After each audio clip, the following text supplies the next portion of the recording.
Video yang menampilkan mobil dipaksa berjalan mundur pelan-pelan oleh mobil patroli dan pengawalan viral di media sosial. Jika dilihat, arus lalu lintas sedang macet parah. Kemudian terlihat juga mobil Toyota Innova yang nekat ngeblong. Namun karena dari arah berlawanan ada mobil patwal yang melintas, sopir Innova terpaksa mundur.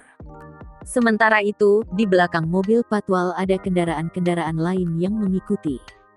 Training Direktur Safety Defensive Consultant Indonesia (SDCI), Sony Susmana mengatakan, aksi seperti ini memang kerap terjadi di luar daerah seperti jalur pantai utara Pantura.